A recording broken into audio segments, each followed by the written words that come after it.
Hello and welcome back to Not Without My Sister, the podcast featuring two sisters, me, more importantly, Rosemary McCabe, and Beatrice, last and least, Beatrice McCabe. I was here first. You mean like in the room or on the planet? Both. Oh.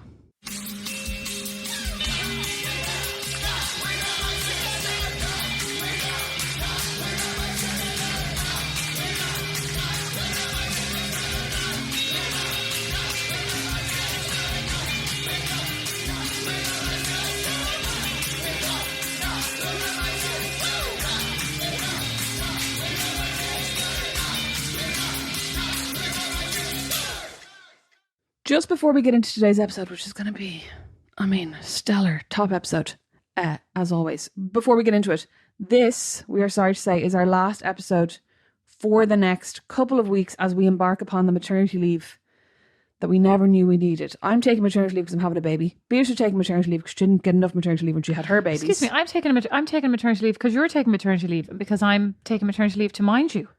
Oh, that's actually true. Mm-hmm. Very true. Yeah. And I'm not taking full maternity leave. I'm going to pop up with the odd guest. Not that the guest is odd, although maybe the guest is odd. And if I can even get the old parents on without you so that we can talk about the favoritism, because that's what I really want to hear about from mom and dad. Oh my God. If you do mom and dad without me, I'm doing an episode with mom and dad without you. That's fine with me. Oh my God, great. We can talk about your thesis here that you absolutely deny now. I do not deny it.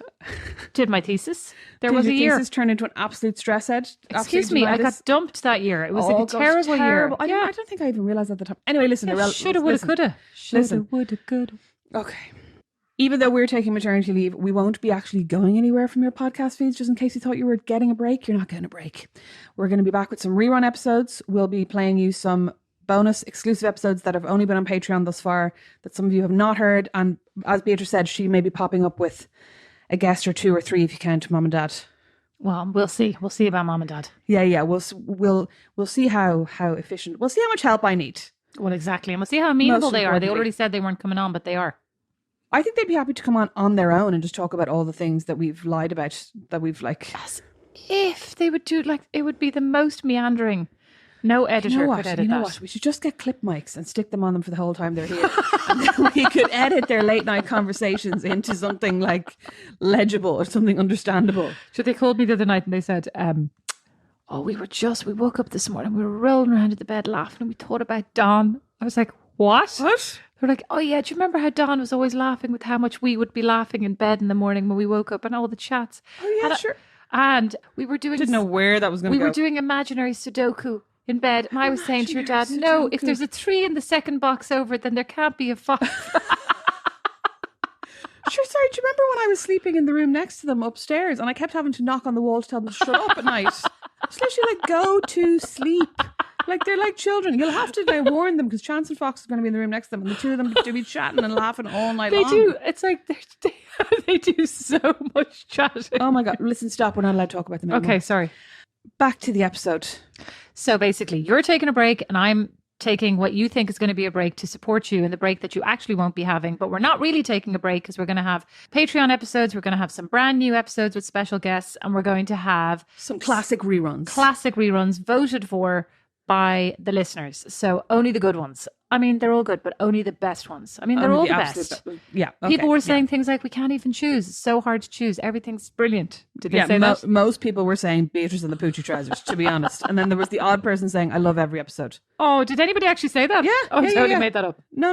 Yeah. People said that. Oh my God, I love them all. I think they're very fun. Like 2 or 3 people. That was Mom. Oh my God, imagine if Mom was on Instagram, I'd never be able to say anything. No, Mom was more like, none of them. Edit out all the parts that mention me. And then take all out of them the are giggling. Great. Oh, actually, God. Sorry, where do we get the giggling from? What do you mean? We don't giggle, we laugh. We chortle. Sorry, we've just guffle. been talking about Mom and Dad giggling non-stop. We get it from them. Exactly. If they weren't so giddy at night. We might never be here. Oh, that's not what I meant at all, Rosemary. Oh, no wonder Mom hates when you talk. Back to the episode. Today we thought we would talk about maps, navigating, the passenger you want to murder. Oh, you know, we're not going to have... we can't talk about this now because Mom said we can't talk about her anymore. I wasn't going to talk about her at all. I was going to talk about her and Dad non-stop, so we can't talk... Listen, You know what? Maybe if they hadn't brought us up in the countryside, if we'd been in a neighborhood or in a town, I would have had more friends my own age, and I wouldn't have had to do everything with my parents and be like, I thought you were going to say if we lived in a neighborhood, we wouldn't have had to navigate so much. oh, well, also, If we lived in town, we would have been grand. but if I'd been allowed, grow up and be a grown up that I thought I was, but actually, do you remember I had that memory of going to Turkey and I was like, oh, I was 12, and you're like, you were 19. I mean, I think I was quite immature, and I blame mom and dad for everything. That's convenient. You didn't even have to go to therapy to come to that conclusion. I know, there's no accountability here. Absolutely none. No. So, Beatrice, tell me, what am I like as a navigator? Because we recently had an experience. We were in Michigan. I was navigating, and you were delighted with things. You were absolutely great. You were really, really good. I could absolutely rest assured I didn't have to keep flicking my eyes down dangerously to the phone to check that we were in fact on the correct road, that we had not gone miles past the junction, that you were paying attention. It was excellent. You were really, really, really focused on the navigation, on the navigation, as Mother would say, which I appreciated. Can I just point out, that's very bitchy and sarcastic. I was focused on the navigation, but very frequently, okay, so I clearly don't understand miles, right? Which is one of the problems. I'm used to kilometers. You've been in America for 20 years. I don't think that was the problem. I think the problem was you're very easily distracted. Can I finish the sentence? Go ahead. Thanks. I do not understand miles. So when it says your turn is in 0.5 of a mile, I'm like, that's miles away. Rosemary, that logic is already wrong.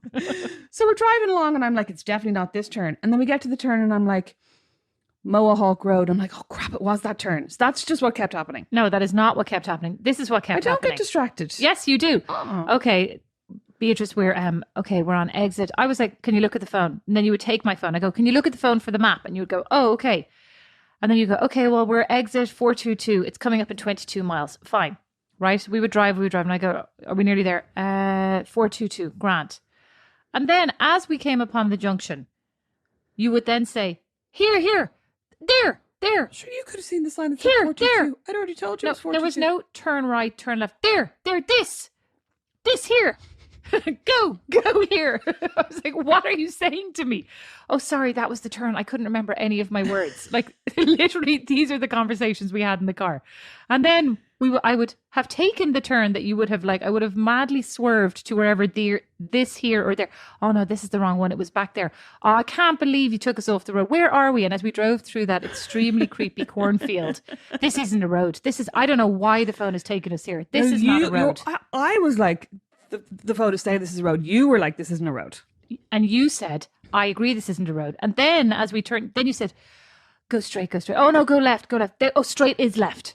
These were the helpful things that you were saying to me. Well, sometimes the roads here are very confusing when it's like, keep on the road, but then it actually goes left. You know what I mean? Straight is left. Well, like what I mean more is continuing on this road does mean turning left. Oh, that would have been a helpful sentence to have heard complete out of your mouth. I was driving to Galway one time with my ex-boyfriend in college, and I remember it was like really late, and we just left Dublin. I think Mom plied us with too many desserts. We'd left too late, and we were driving down. Then all of a sudden he goes, calf. And I was like, what? And like, calf? I'm going, what? He like goes, cafe? Calf. And I went, what? And he goes, calf. And I was like, what are you telling me? There's a calf in the road, and there's a calf in the middle of the road. I was like, would a full sentence not have been helpful? Oh, I totally thought he was like, knowing how much you liked coffee breaks, was saying calf, like as in cafe. Yeah, would cafe, you want to have that a would have coffee? been nice. Yeah. No, sure, everything's closed on the road to Galway after about 6 p.m. Oh, I missed There's the part about barely the even a time. rest stop. Well, like, why did you not see this calf? I wonder. I mean, I don't know. He just saw it before I did, but then he started shouting at me, so I'm like looking at him, going like, what are you talking about? As I'm driving along. And he's not, like using a full sentence. So maybe that's where I got that from. I mean, I'm a good navigator as long as the phone stays behaving itself. You know, the way like you can be driving along and suddenly you're like, oh no, the road is like the Google map has gone off the wrong. I actually genuinely appreciate paper maps. I love a good paper map. Oh no. I mean, I don't have any right now, but I miss the days of the paper map. I enjoyed them. I don't. There was such a pain. You have to try and open them up and then turn. Like I can only function turning them around the direction we're going in.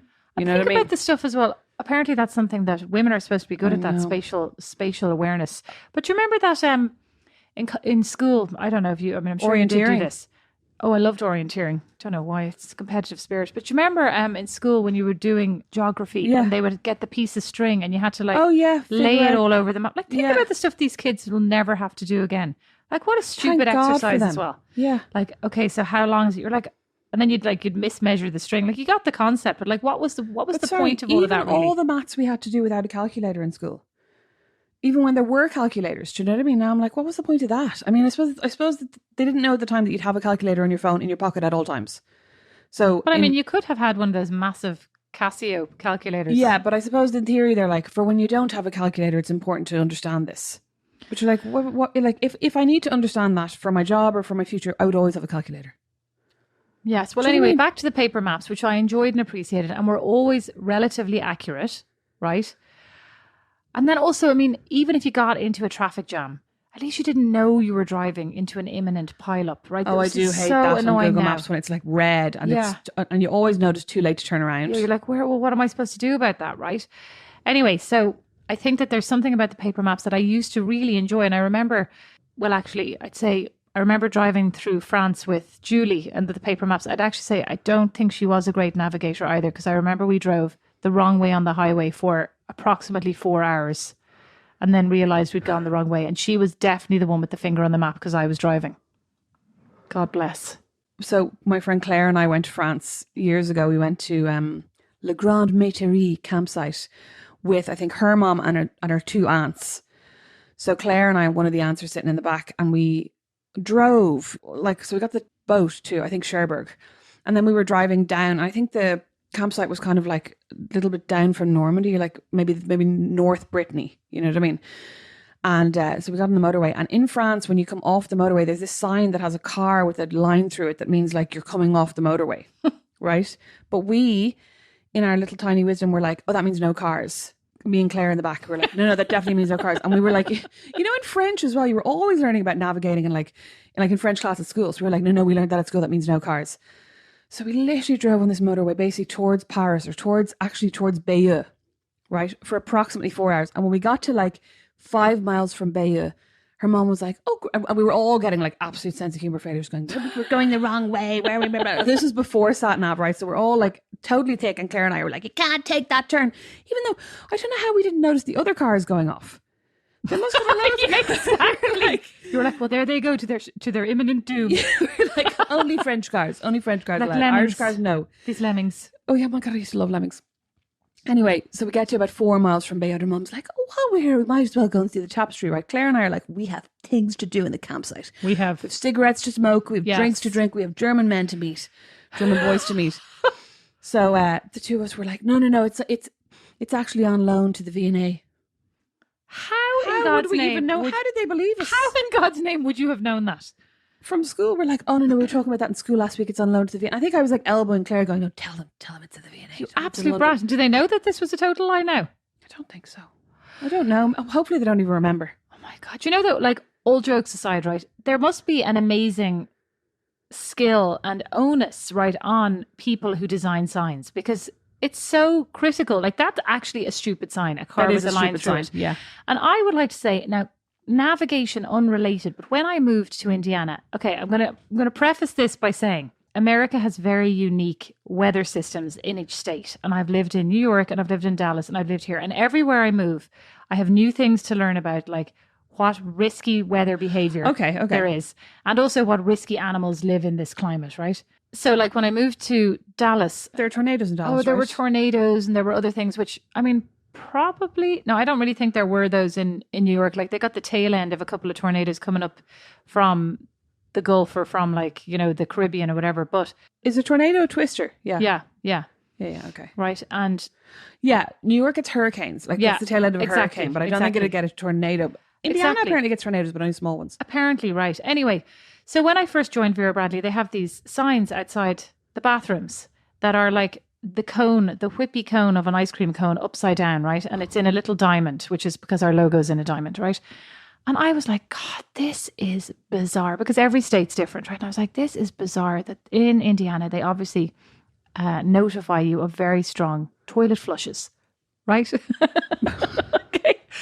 I was like, this is weird. And I was really nervous to use the bathroom, right? Well, in case your arse got sucked in. I was like, this must be a warning, right?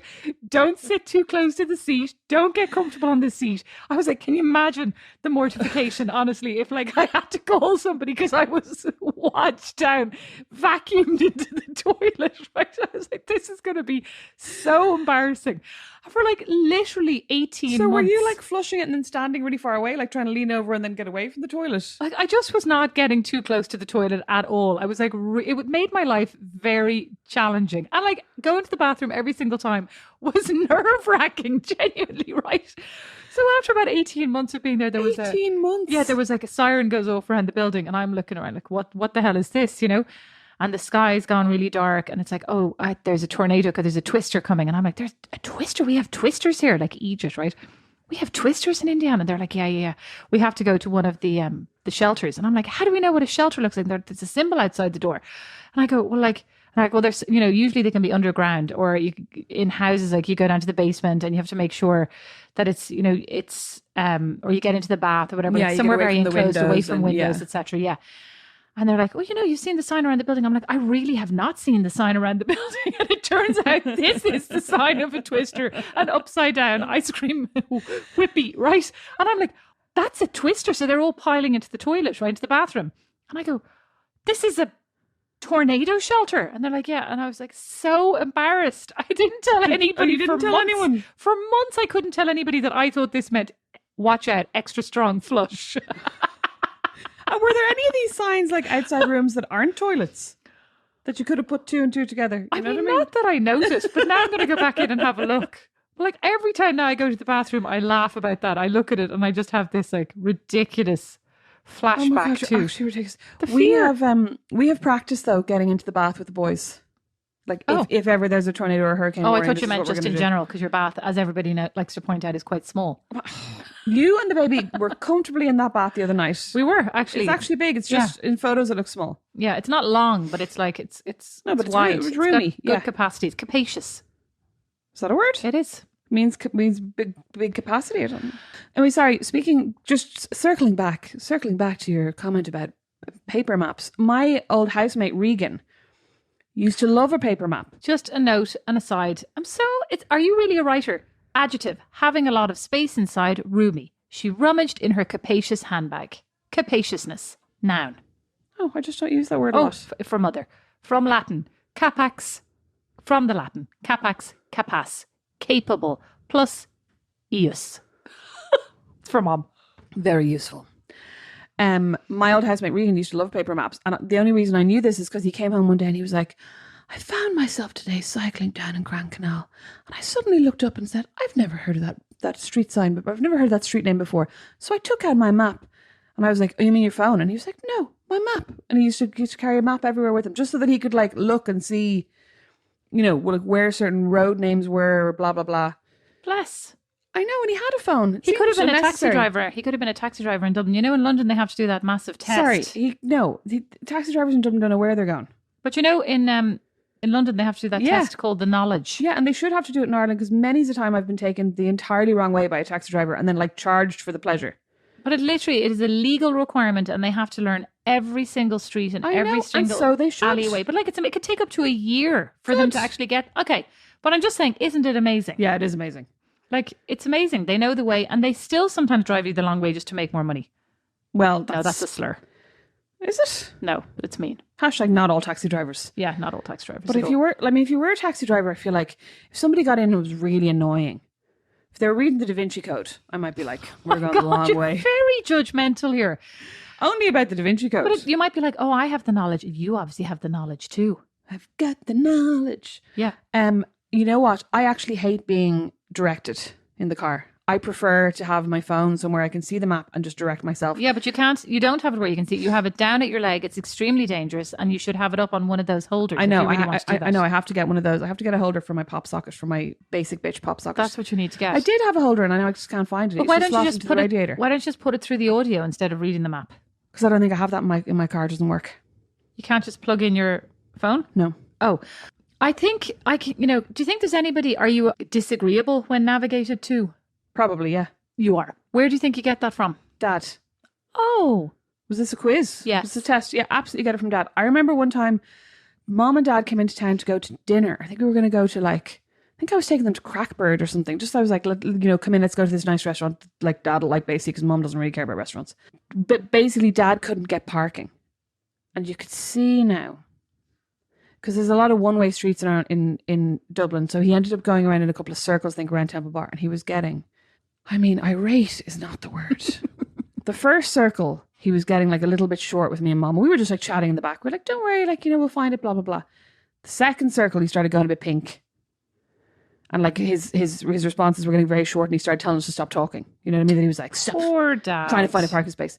The third circle, Beatrice, it was like Dante's Inferno. He was going right back home to Kildare if he wasn't going to get a parking space. He was like, but that probably does happen to me as well. Like, I just get a bit stressed sometimes. And like, oh, you know what? Especially with the kids, if I'm trying to figure my way somewhere that I don't really know where I'm going, or I'm trying to get a parking space or whatever, and they're like in the back asking questions or like chatting or going, can we have this, and can we put on music, and can you change the radio station? I'm like, shut up. Well, when Mom and Dad came to visit me in Dallas, the airport is like, it was about 30, 35, 40 minutes outside the airport's of the massive city. as well, isn't it? Absolutely massive, yeah. And it's like, you know, the highways and everything there are just 6 lane, 8 lane. They're crazy, right? I have to say, God bless Fort Wayne Airport for being I know. like the little Lego airport of our youth. No, and they've like somebody greets you off the plane, gives you a cookie. Oh my God, it's great. It's adorable. tiny. It's so nice. And like 2 steps from the disembarkment, you're at the baggage claim. I know, It's my great. favourite part's where they always go, ladies and gentlemen, arriving off flight, whatever, your luggage will soon be available on carousel 4. And you're like, literally there's only one carousel like going at any given time. But there are only 4 carousels, and you can always see which one is moving. Oh, it's actually hilarious. It's great. Yeah. So anyway, Mom and Dad arrived over to Dallas, and I went out to pick them up, and it was dark. It was like 11. I don't know what time they were arriving. It was a late night flight. It could have been 9 o'clock, right? And I picked them up, and Dad took the phone. Dad was sitting in the front of me. Mom's always in the back, God. and Dad's like, I'll navigate home, because I didn't really know my way around Dallas very well. Like, I was always very reliant on the old phone. And so he was navigating, and I was like, I think I'm supposed to go this way. No, you're supposed to go this other way. I mean, this is worrying for a pilot, isn't it?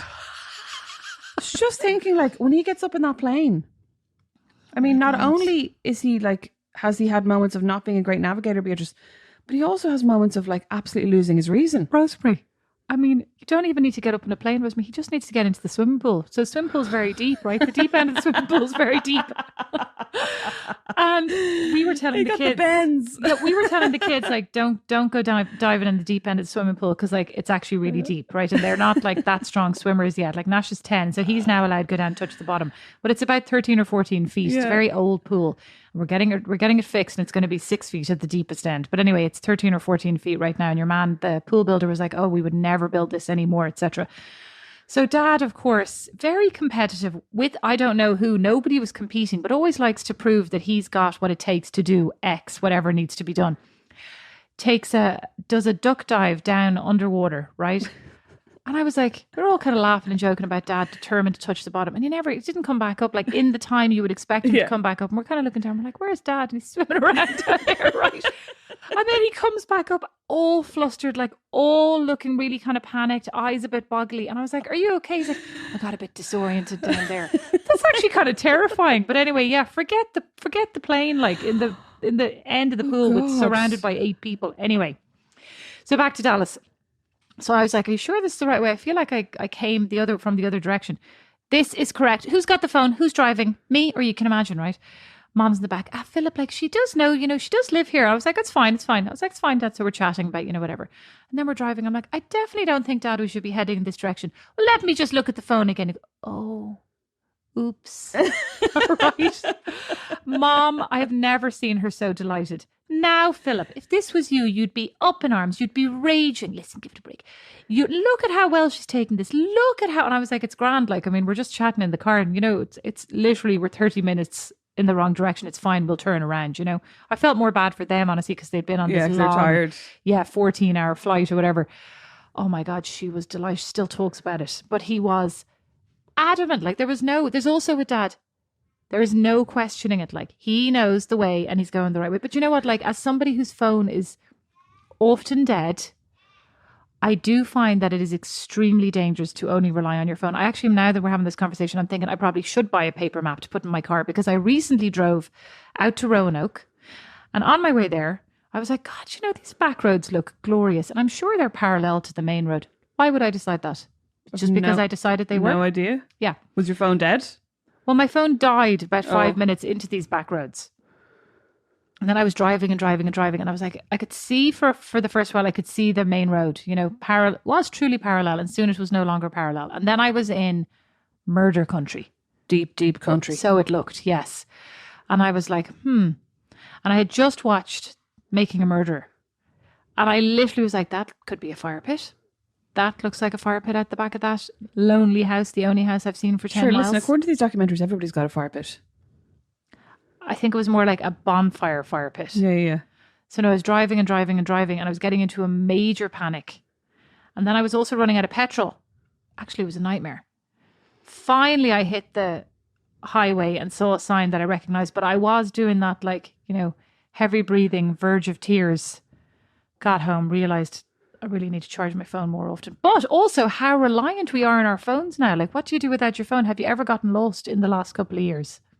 Yeah, sure. I've gotten lost in the last couple of years in Dublin when my phone was off. I'm crap because I rely on maps, or even like when I'm walking or when I'm cycling or something, I would kind of like look at the phone first and go, okay, this is where I'm going.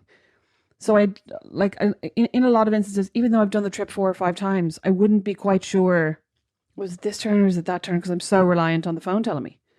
That's the great thing about New York, is that literally the streets are numbered. Oh, it's on a grid as well. Yeah. It's so handy. I mean, once you get to a certain point, right, it's on a grid and it's brilliant. And that's why I'm always totally confused in the Lower East Side. Like, it's very, you know, meandering. And when it gets more norm, like it gets more European or more. Yeah, and it's like Elizabeth Street and Prince Street and Canal Street. But, you know, once you move up, it's like First Street, Second Street, avenues. Like, it's very... I have to say, Claire McCabe, our mom, is amazing at knowing street names, at knowing where she is in Dublin at all times, where she is in relation to somewhere else. You know what I mean? How far. And like does she still claim this is from having to get 2 buses to school when she was young or something? But she also has a strange, this is where she's got that, what's it called? Synesthesia. This is the thing where she remembers the numbers, and she remembers, like, and she'll say, a car will drive by and she'll go, oh, that's your Uncle Frank's car back from 1967. Yeah, or like she knows every license plate she's ever seen, basically belonging to somebody she knew. Yeah. I don't think that's. I think synesthesia is the one where you associate colors, or shapes, or you have like it's like you have a sensory, like an association equation with association. But it I can also be how she does it can also be memory related. Apparently, there are lots of different types. But yeah, she definitely very pointy. I thought I had synesthesia for a while because I think of the days of the week in color, but like that's the only thing. Oh, I think of the days of the week as like a staircase, but no, Monday's blue, Tuesday's yellow, Wednesday's green, Thursday's purple, Friday's red, Saturday's yellow as well, which is confusing, and then Sunday is a slightly different green. Oh, and are these related in any way to how you feel about these particular days? I don't know. I don't think so, because I mean, there are none of those colors that I feel a particular affinity with. I like a Thursday, purple, but like, do you like purple? No, not really. But I like Thursdays, so maybe it's not. It's not a positive association then. I can't. Well, I like purple to look at, but I wouldn't wear purple clothes. Like, why not? Don't know. Feels like you know what it is. When I lived in Galway, a lot of hippies wore purple. It's that purple McDonald's, tapestries. It's that McDonald's Grinch. Is the Grinch? No, who's the one who wears purple? Oh, the big thing. Yeah, I can't remember his name. Yeah, I remember those McDonald's guys. They don't have them anymore, do they? They were a bit creepy, but it was also the one in our camp in Massachusetts looked just like that person, and we used to call him whatever. He was always wearing purple as well, so I hate wearing purple as well. Although I buy a purple cardigan out there that I was just this morning thinking, I hate you. Did you see the jacket or the blanket thing that ASAP Rocky wore to the Met Gala? Mm-hmm. Speaking of, I don't know, color. I was thinking of colours and quilts and purple and stuff. Somebody on Instagram or on Twitter shared that basically their grandmother used to own this quilt that they donated to a thrift shop in New York, and they managed to trace it back and found out that the designer did buy this quilt from this thrift shop in New York. So it's actually her granny's quilt that he wore to the Met Gala. It's mad. So is that design, Rosemary? Huh? So is that design? Well, I can't really remember. Did they just throw the blanket over his shoulders? Then it's not design. But did they actually use the blanket to make him a jacket? Then I suppose that is design. Like, using a fabric to make something is designing, right? Upcycling, yes. Yeah. Well, anyway, back to the navigation. So do you think, like, well, I actually agree with what you're saying, though, that now I don't know my way around half as much. Like, I try to not always use the phone, because I would like to actually, like, I think about how I can drive around Dublin and know it pretty well, right? Ish. Like I know how to get to certain places, you know. Yeah. And I have a pretty good awareness of, oh, I'm kind of, this is familiar and that's a landmark and this is whatever. Whereas here, I try to not drive everywhere with my phone so that I can learn it, because I feel like if I rely on my phone, I'll now, you know, it's You'll just never learn it. mindless. Yeah. It's like when you go and you're brought around somewhere, you know, if you go to visit somebody. Yeah, and you do a walking tour. Yeah, and they just bring you around, and at the end you're like, I'm none the wiser, could never do that again. Yeah, I couldn't retrace that. I'm okay with downtown Fort Wayne only because when I first came over the year before last, I used to go to the gym in the mornings, and then I would walk from the gym to like a cafe and do some work for a few hours. And so I kind of got used to, okay, this is where this cafe is. Like, of course, these are the important things I remember. I know These are where the this landmarks. cafe is That's what I in was relation saying. to this Landmarks. cafe. Yeah, but like downtown, I could kind of find my way around, but it's also more on a grid. It's also tiny. It's tiny and it's on a grid, so I'm not giving myself too much credit. But yeah, like and then there's the odd time now that I'll like I can now drive from here to like if I want to go to Glenbrook Mall or whatever, which is kind of the other side of town, I know how to get there. I don't think I know how to get there. Now, could you get to Chicago from here? No. In a glowing review, somebody told me that the great thing about Fort Wayne is that it's 2.5 or 3 hours away from loads of really great places. So could you get to any of those good places? I couldn't get to Chicago. I could probably get to Detroit because I feel like I mapped that one day and I kind of have a vague idea of the direction. You know what I mean? If I Probably go get to north, Chicago if you could find a signpost for it. I mean, oh yeah, listen, if I could find a signpost, I could get there. But I'm trying to think. Do I even know which don't even direction know. I would have to go in? Well, I know it's two of us dopes. I mean, I know it's west. It's west. I thought it was northwest. Yeah, northwest. But like, you'd would want have to thought go it was west more out of Fort north. Wayne. Like, Well, maybe you're right. I'd be going north. listen, no. Well, no, you wouldn't be going north on the 69 because that's going to bring you to Michigan. Listen, I could get to Indy. That's about where I could get. Okay, hang on. I'm just going to map it now. Hang on. Could I get to New York? Absolutely not. Oh yeah, Beatrice. No, Sarah, you wouldn't go northwest. Then you'd be stuck in Lake Michigan. Look, Oh, Chicago's over here. what? That's no. Oh Jesus, it's turning now. Oh my God, why is it not? Just go. Because in you're the- turning your phone around. I'm not trying to. I'll look at my own map. Look, Oh, look, I was right. there's Fort Wayne. There's Oh, no, I was Chicago. totally wrong. I mean, it's wet. Like it is slightly northwest. Yeah, I mean, very slightly. Thanks for being so but once you nice. went even a little bit north, you'd be fucked. What It's, do you think? that's the other thing about the weird weather in America, right? So Don and I decided we would go to Chicago. When was it? Oh, last April. So the weather, the snow had stopped.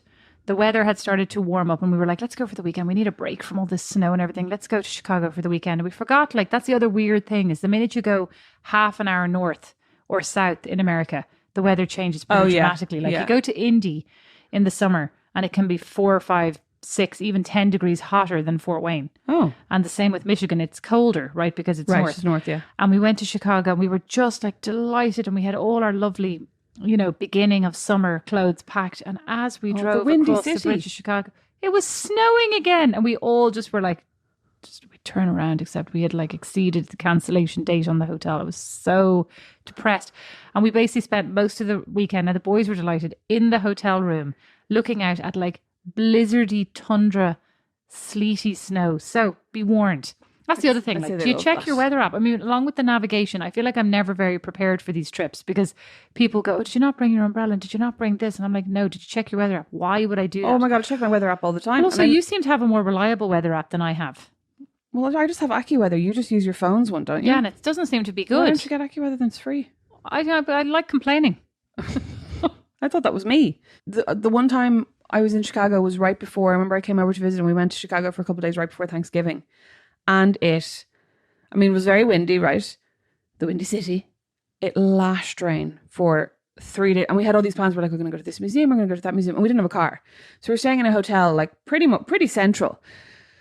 But we still went out in our raincoats, and umbrellas are kind of useless in Chicago the same way they are in Dublin. They just get blown inside out. So we were trying to bundle up and walk across to this museum, and it was just Miss. I mean, it was amazing. And then there was one day where it didn't rain, and we did the architectural river tour, which is that's amazing. And I really want to go and do that again with Brandon because he's never done it. I don't know if he's actually been to Chicago. Whatever in his life, text him. Yes, of course he has. Text him now. Do you know what I mean? I have to say though, as a tourist, I'm much better as a tourist than I am as somebody living in a city. Like I lived in Milan. I never went to see the Last Supper. Oh, I know what you mean. Disgrace. I lived in Paris. I never went to see the Eiffel Tower. Like I walked underneath it, but I never went up it. I went to the Eiffel Tower with an ex who shall not be named, and I think that the queue for the elevator was so big that we were like, we'll just do the stairs one. Loop the loop. Oh yeah. Well, we only went. I think the stairs were closed after a certain point, so we went up to like the 10th or the 15th or something. Not like, I don't know how many floors. We went about halfway, and then we came down again. But we'd also already climbed up the Arc de Triomphe, which is deceptively a lot of steps. It is a lot of steps. We were exhausted. We went up the Leaning Tower of Pisa. We went on a school tour, and that was... Steps? You're allowed Did to go you? up the Leaning Tower of Pisa know. now that I say this? No we idea. went up somewhere and had lots of steps. And then I lived in New York and never went up the stupid Empire State Building. Statue of Liberty. No, I went up the Empire State. And the closest I ever got to it was like on the boat. Staten Island ferry. Yeah, going over to an amazing Italian restaurant called Nonna, where these old grannies come out and feed you, like they rotate and do their meal of the day. Rotating Grannies. Unbelievable. That should be the name of a band. That's actually a good one. It was amazing. No, but we also did the ferry tour around the...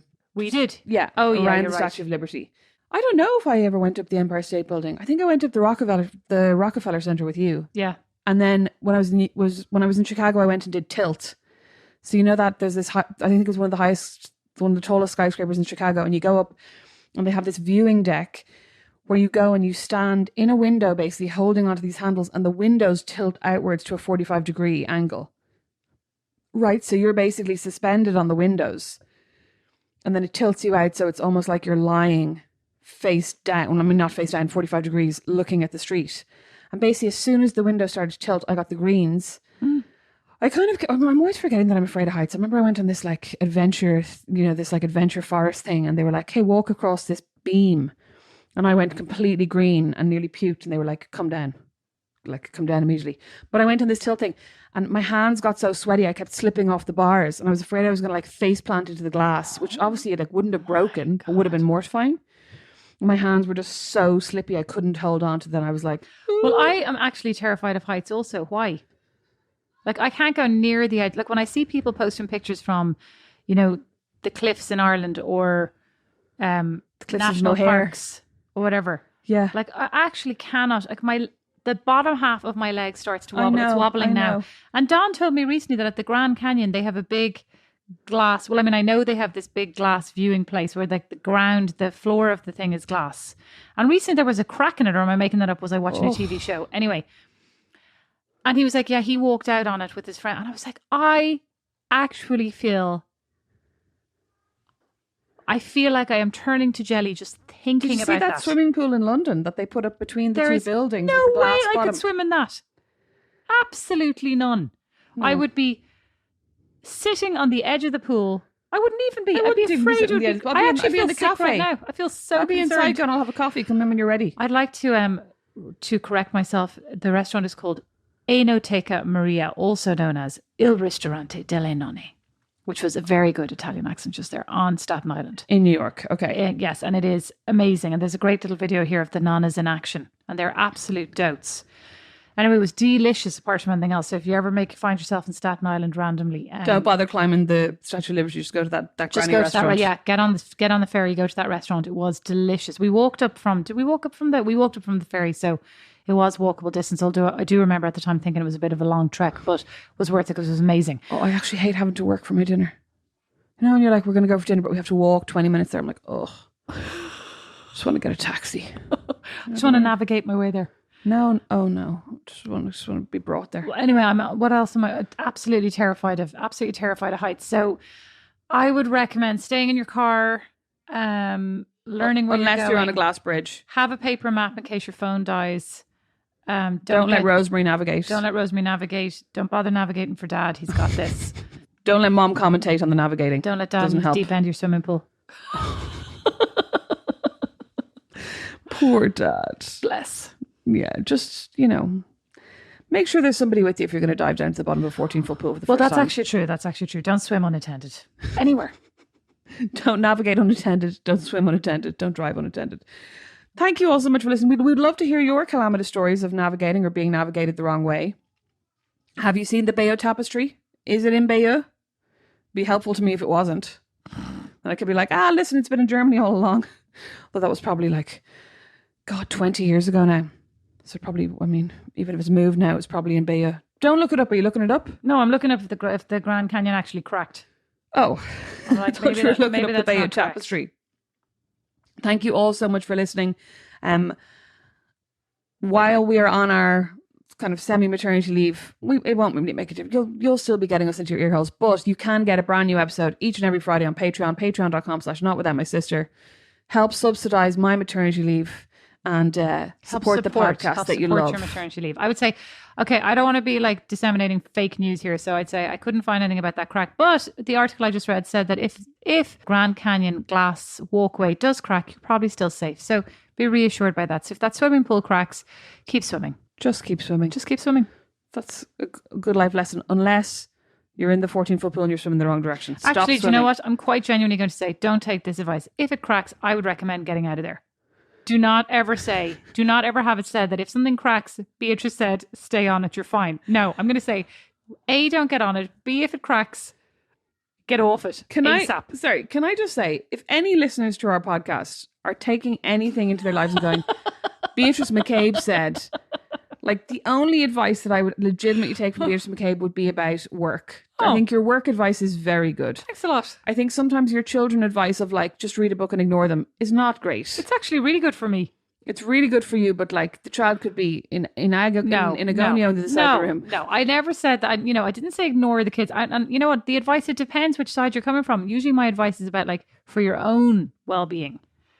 Like that is for your own well-being. You read a book, chill out. Don't walk on that glass walkway. Okay, I reiterate, take her career advice only. Everything else, pinch of salt. I'd have to say, take some of her career all advice. of it probably pinch of salt. Like you pick and choose what you want to take for you. You know what's right for you. That's what I'm going to say. Okay.